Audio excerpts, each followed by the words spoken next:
Welcome to sigmoid school. তো আজকে আমাদের এই ক্লাসটিতে আমরা মেডিকেলের কোশ্চেন, ডেন্টালের কোশ্চেন এবং আর্ম ফোর্সের কোশ্চেন সমাধান করব ফিজিক্স সাবজেক্টটির জন্য ফার্স্ট পেপারের।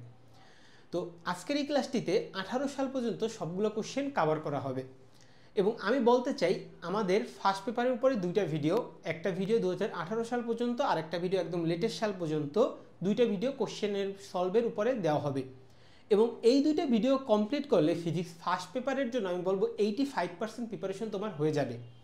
এবং এই ক্লাসটা শুরুর আগে আমি একটা গাইড দিতে চাই।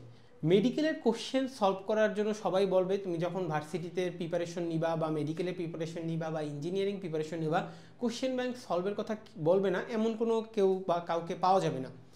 তো কোশ্চেন পেপার আসলে সলভ করা মানে কোশ্চেনটা ধরে উত্তর বোঝা বা এত ওইটা হবে এটা মুখস্থ করে রাখা, এটা না। কোশ্চেনের মেডিকেলের জন্য স্পেশালি কোশ্চেন সলভ করার একটা প্যাটার্ন আছে। প্যাটার্নটা হলো আমাদের যখন আমরা কোশ্চেনগুলো সলভ করব তখন আমরা এই রিলেটেড আরও কী কী ইনফরমেশন থাকতে পারে বা এই রিলেটেড আমাদের বইয়ের কোন জায়গাটা পড়া উচিত এইটা বোঝা। যেমন উদাহরণস্বরূপ আমি একটা বলি, আমাদের ধরো একটা কোশ্চেন আসলো অভিকর্ষ বল বা মহাকর্ষ বল নিচের কোন কণাটির আদান প্রদানের ফলে হয়।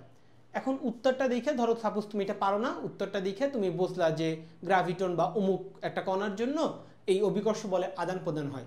তাহলে এই উত্তরটা শেখাই কি তোমার এই কোশ্চেন ব্যাংক সলভ করার মানে মেইন উদ্দেশ্য ছিল? না। কোশ্চেন ব্যাংক সলভ করার সবচেয়ে প্রধান যে উদ্দেশ্য সেইটা হলো এই ধরো উত্তরটা তুমি জানলা, এরপর তুমি বইয়ের কোথায় এই জিনিসটা আছে বা কোন ছকটার মধ্যে এই জিনিসটা আছে ওই ছকটার বাকি ইনফরমেশনগুলো তুমি নোট ডাউন করে ফেলবা। তো এইরকম যদি করতে পারো তাহলে তুমি বুঝবা যে প্রায়োরিটি লিস্ট কোনটা আমার বেশি।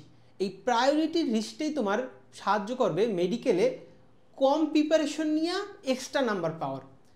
এই প্রিপারেশনটাকে কম বলতেছি কেন, অনেক স্টুডেন্ট দেখা যায় যে গণহারে বই দাগায় দাগায় প্রত্যেকটা লাইন দাগায় দাগায় পড়ে, বাট আউটকাম কি হয়, সে পরীক্ষার হলে যে এত ইনফরমেশন নিয়ে যায় যে মানে যে কোশ্চেনটা আসবে ওইটারই হয়তো সেই ইনফরমেশনটা রাখে না।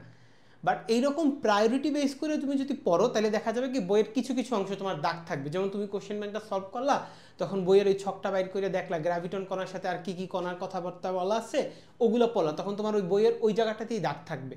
তখন তুমি ওই বেসিসে যদি প্রিপারেশনটা নিয়ে যাও, আমি বলবো যে তোমার অন্তত ফিজিক্স আর কেমিস্ট্রি এই দুইটা সাবজেক্টের জন্য মানে মাশাআল্লাহ প্রিপারেশন 100%ই বলা যায়। এর বাইরে প্রিপারেশন আর নেওয়ার দরকার নেই।